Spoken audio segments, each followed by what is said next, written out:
आज मैं आपको एक कहानी बताऊंगी। वो कहानी आप चाहे तो मेरी समझ लीजिए या कुछ भी, या मेरे परिवार में किसी की, पर ये बिल्कुल हकीकत और सच। प्रेग्नेंट होती है जब लेडीज ना, पहले के जमाने में, आज से 20-25 साल पहले की बात बता रही हूँ, 9 महीने तक पेट फुलाए बेचारी पूरे घर का काम करती हैं। बच्चा भी उनका नॉर्मल हो गया। अब बारी आती है कि वो 1 महीने घर का काम नहीं करेंगी। तो जब वो 1 महीने बच्चा पैदा होने के बाद काम नहीं करती ना, उनका एक एक मिनट इतना भारी होता है ना कि उस बहू को बेचारी को खाने को ढंग से नहीं दिया जाता, उसका ध्यान नहीं रखा जाता।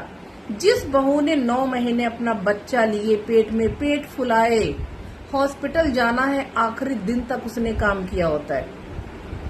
चाहे उसको दूध पीने को मिला हो, हरी सब्जियां खाने को मिली हो, जब वो प्रेग्नेंट थी, फल फ्रूट उसके घर वालों ने उसे खाने को दिया हो या नहीं, लेकिन काम उससे भरपूर कराया गया है। अगर उसके घर में देवर जेठ हैं, ससुर जी हैं, कुंवारे देवर हैं, ननद हैं, तो उस बिचारी ने पूरा पेट फुलाए फुलाए 9 महीने तक काम किया।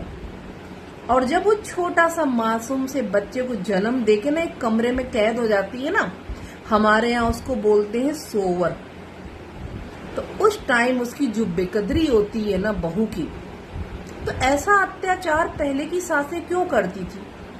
मैं तो यही कहूंगी, जो आजकल नए जमाने की जो औरतें सासू माँ बन रही हैं, हमें अपनी बहू रानी का विधिवत ध्यान रखना चाहिए।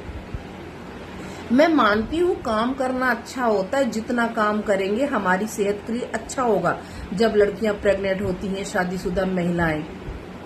लेकिन इसका ये मतलब नहीं कि उसको खाने को मत दो, उसको खाने की अच्छी चीजें न दी जाए कि उसकी सेहत ठीक रहे, और मजदूरों की तरह काम कराया जाए, घर के बर्तन, झाड़ू पोछा, कपड़े बहू रानी से।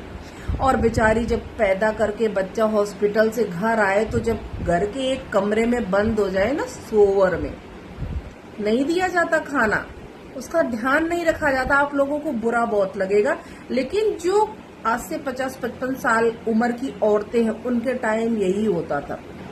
खूब काम कराया जाता था उनकी प्रेगनेंसी टाइम में, और खूब बेइज्जती बेकदरी कराई जाती थी। तो ऐसा क्यों करते हैं लोग? अगर ऐसा आपके संग, हमारे संग हुआ है, तो कम से कम हमें ये चाहिए, हम अपनी बहू को वो तकलीफ ना दें।